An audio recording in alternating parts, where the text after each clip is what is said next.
Hello, my dear students. You are watching your favorite and very knowledgeable YouTube channel, English Guru Study Shuru with Fluraji. My dear students, on your special request, today I am starting our poetry section, and my first poem is The Dust of Snow. This poem is from the class 10th, and book name is First Flight. Before the starting today's poem, I want to give some ideas about its poet name. The poet name of this poem is Robert Lee Frost. The full name of Robert Frost is Robert Lee Frost. He belongs to the Romantic age in English literature since 1798 to 1837. Between this period is called Romantic age. He was born, it's mean Robert Frost was born on 26 March 1874, San Francisco, California, USA. It's mean Robert Frost is an American poet. USA means America. Okay, he was died on 29 January 1963, Boston, USA. Boston is a very historical place in history. Okay, and this place is situated in USA means America. Okay, the best and very favorite nickname of Robert Frost is known as the poet of terror. Okay, the second is the spiritual drifter. What is the meaning spiritual means घुमक्कड़. What is the meaning spiritual means आध्यात्मिक and drifter means घुमक्कड़. आध्यात्मिक घुमक्कड़ मतलब जो घूमते रहता है. Drifter means घूमने वाला. Spiritual means आध्यात्मिक. आध्यात्मिक मीन्स दो धर्म से रिलेटेड होता है. ओके, धर्म संस्कृति से रिलेटेड. ओके, और third nickname of a homespun philosopher. What is the meaning of homespun? Homespun means सीधा साधा. What is the meaning homespun? Homespun means बहुत सीधा साधा मीन्स भोला. फिलोसफर मीन्स दार्शनिक. बहुत साधा सीधा साधा दार्शनिक. Okay, and fourth nickname of Robert first is a point of impulse. What is the meaning impulse? Impulse mean होता है मनोभाव, उमंग, उत्तेजना. ठीक है, उत्तेजना का मनोभाव, उत्तेजना उमंगों का कवि. ठीक है ना. And last nickname of the Robert first is 20th century's greatest poet. Okay, these are five very important nickname of Robert Frost. I can give you again a recap. First, the poet of terror, Robert Frost. A spiritual drifter, Robert Frost. A homespun philosopher, Robert Frost. A poet of impulse, Robert Frost. And 20th century greatest poet, Robert Frost. Now the question is why he is known as the poet of terror. My dear students, for your knowledge, I have written this on your screen. In the last 3 years, three collection of the poetry have explored the violence of language, torture and terror. It's mean अपनी मृत्यु से जो last 3 years पहले उसने जितनी भी poem लिखी वो सब की सब पोयम किससे भरी हुई थी? टेरर से, डरावनी चीज़ों से. उसकी भाषा बहुत आक्रामक थी, तो सभी आलोचकों ने उसका पॉइंट ऑफ टेरर नाम दे दिया. Now second important thing is how many poems written by Robert Frost. He wrote lot of the many poems, but here there are five most famous poem of Robert Frost. The first poem is the road not taken. The road not taken. This poem you have also read in your class 9th. This is the poem. The road not taken is composed in 1916 and published in 1916. Okay, the second very important poem is Stopping by Woods on a Snowy Evening. This poem is also composed and written in 1916. The third poem, The Dust of Snow, today's poem, The Dust of Snow. This poem is published in 1920, but at that time this poem name was different. That time the name was Fever, not Dust of Snow. Okay, FAVOUR. Okay, the first title of The Dust of Snow, The Fever, and published in 1920. So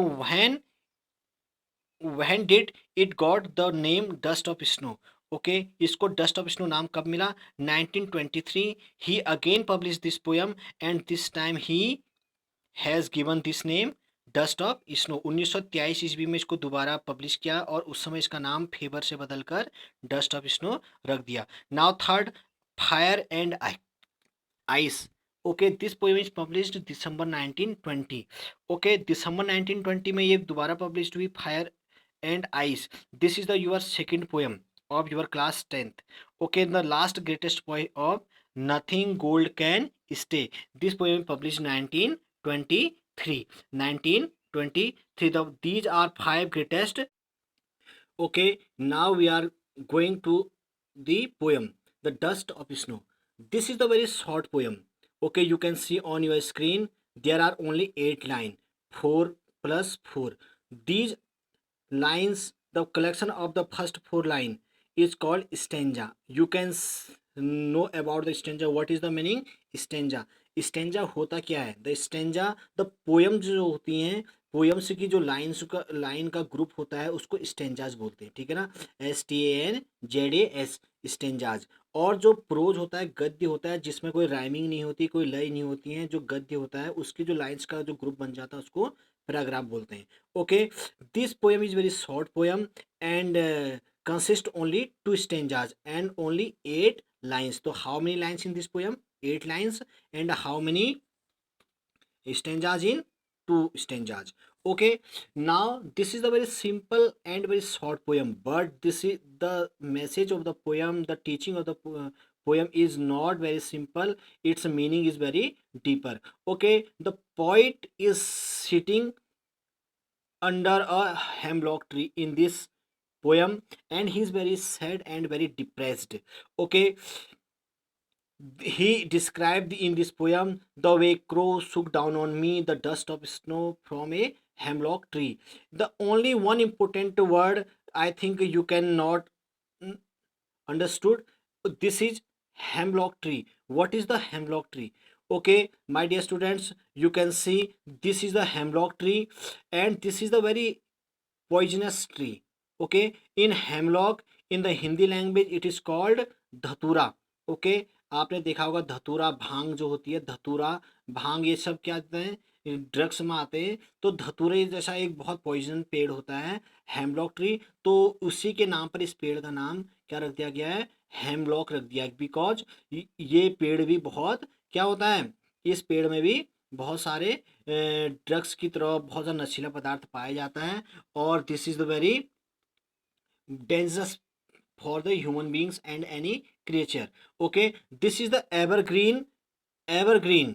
okay हमेशा हरा भरा रहने वाला पेड़ होता है and with the soft wood, और इसकी लकड़ियां बहुत सॉफ्ट होती हैं और very type of the poisonous, बहुत ज़्यादा पॉइजन से भरा हुआ होता है पेड़ होता है. और यू कैन इसके ये देख सकते हैं आप इस पिक्चर में, ये this is you can find this tree on the top of the in the South America and the hilltops. Okay,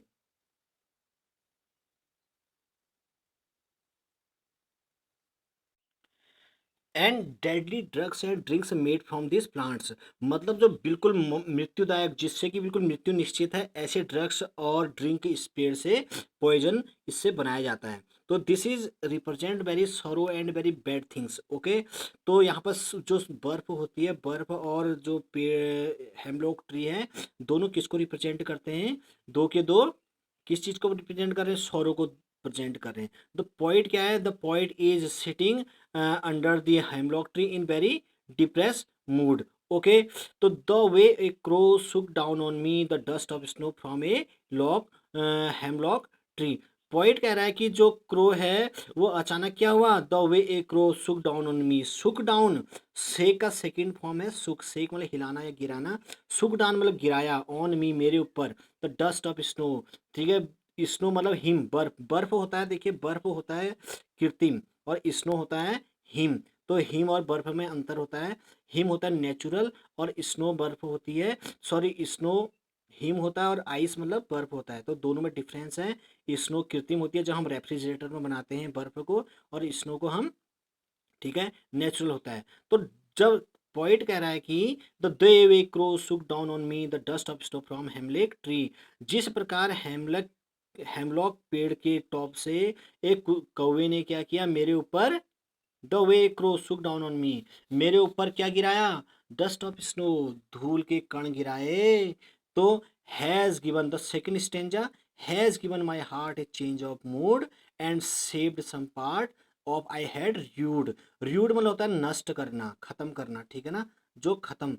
तो has given my heart a change of mood, जिसने मेरे मूड को, मेरे दिमाग को पूरी तरह से बदल दिया। क्यों, वो क्या था, बिल्कुल डिप्रेस था, दुखी बैठा हुआ था, सडनली एक कौवा आया और उस पेड़ के ऊपर बैठ गया।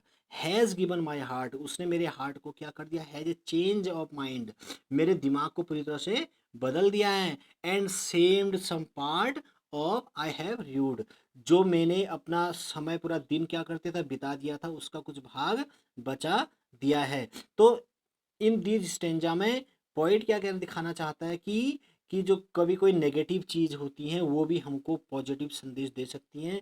बिकॉज हमारा जो कल्चर होता है इसमें कौवा और जो हेमलॉक ट्री दोनों अपशकुन माने जाते हैं, ठीक है, लेकिन ये जब आए इन पोइट्स की लाइफ में यहाँ पर, तो ये उसके जीवन में क्या कर दिए, पॉजिटिव चीज़ लेके आ गई। The way a crow shook down on me the dust of snow from hemlock tree, जिस प्रकार कौवे ने क्या किया, हेमलॉक ट्री के ऊपर बैठकर सुक डाउन मतलब गिरा दिया, dust of snow, dust of snow मतलब धूल के कण, धूल किसके कण, बर्फ के जो धूल थी या बर्फ के जो पार्टिकल्स थे उनको गिराया, ठीक है। Has given my heart change of my mood, देखो जब तुम्हारे ऊपर अचानक पानी गिरेगा या बर्फ के कुछ टुकड़े, तो अब चेंजिंग होगी ना हमारी लाइफ में।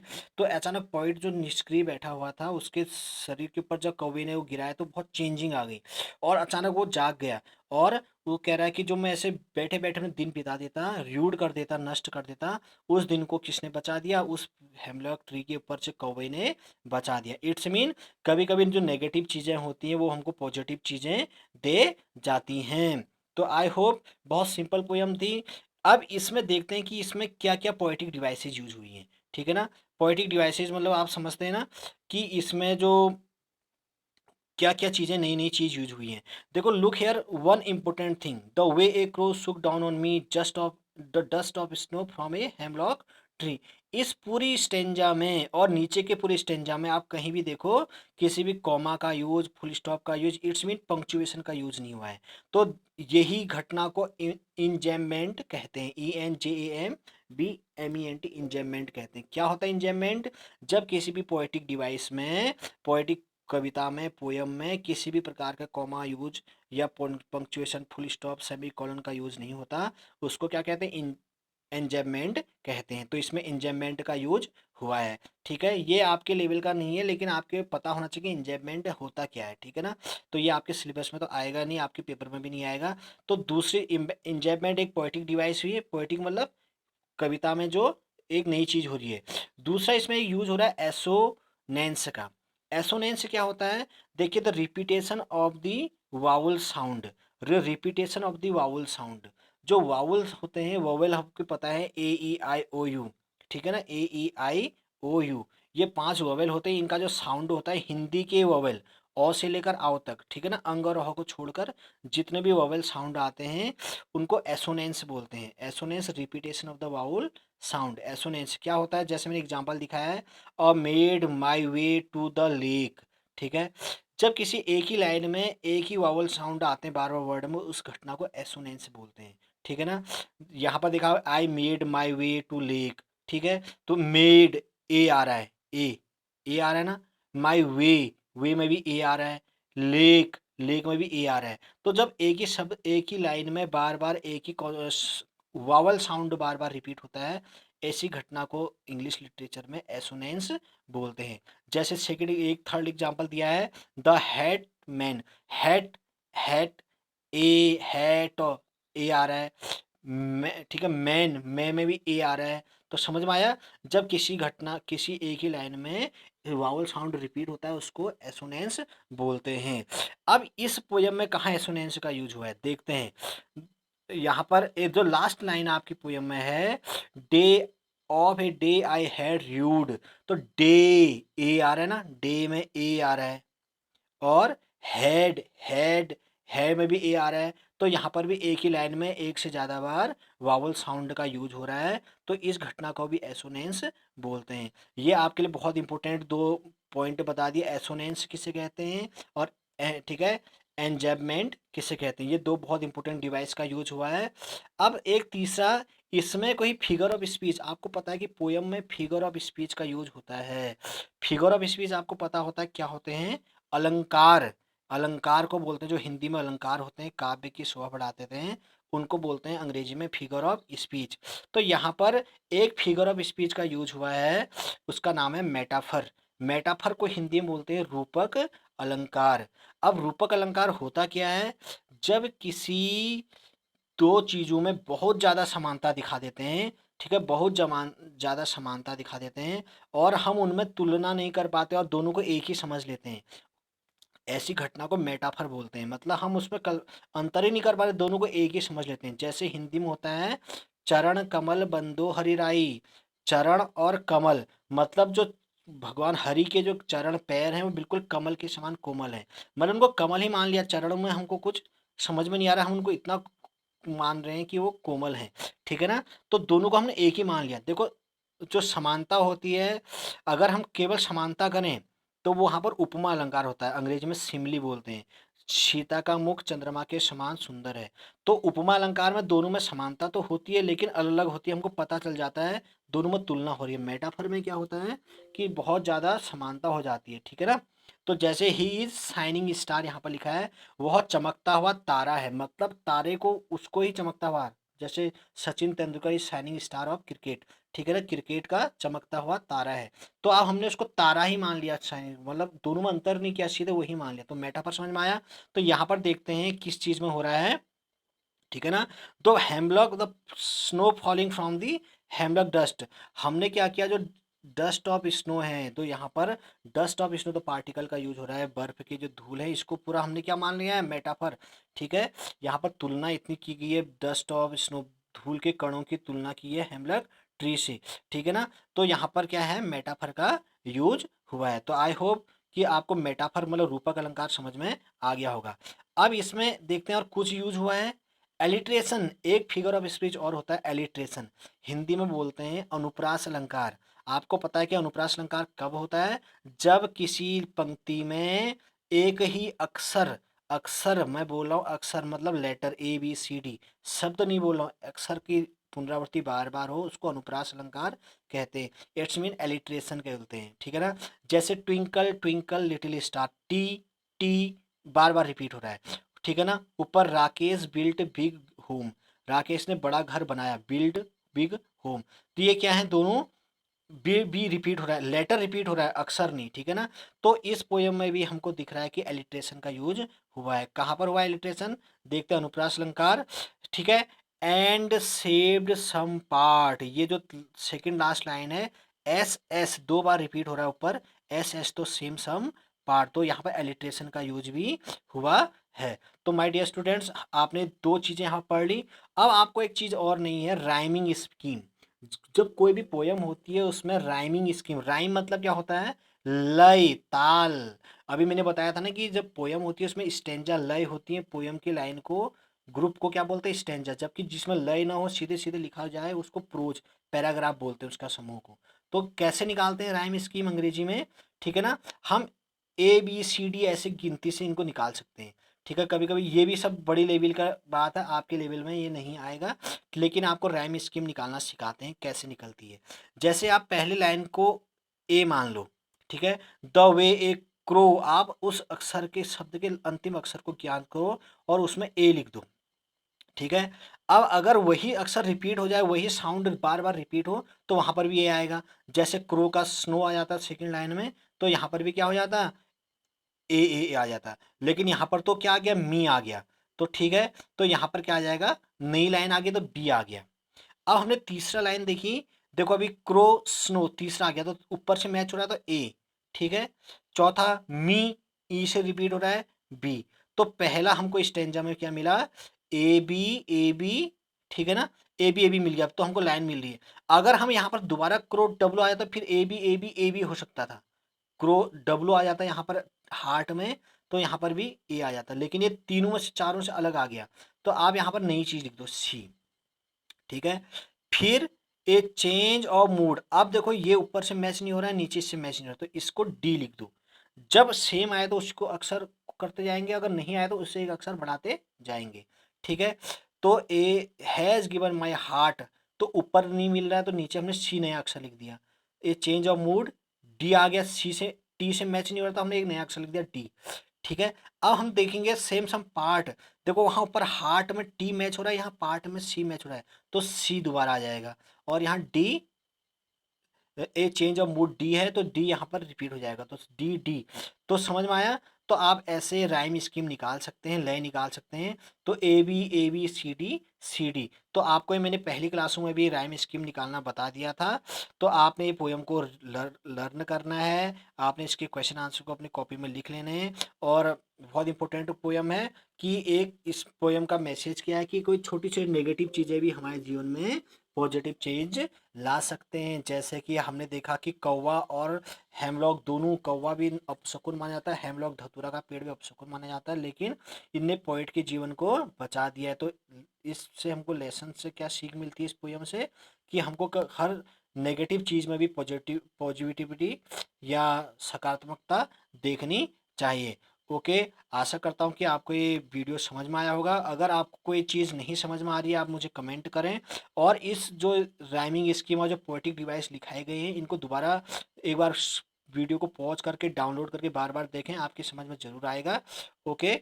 और इस वीडियो को आगे लाइक करें, सब्सक्राइब करें, और आपका दिन मंगलमय हो। Thank you.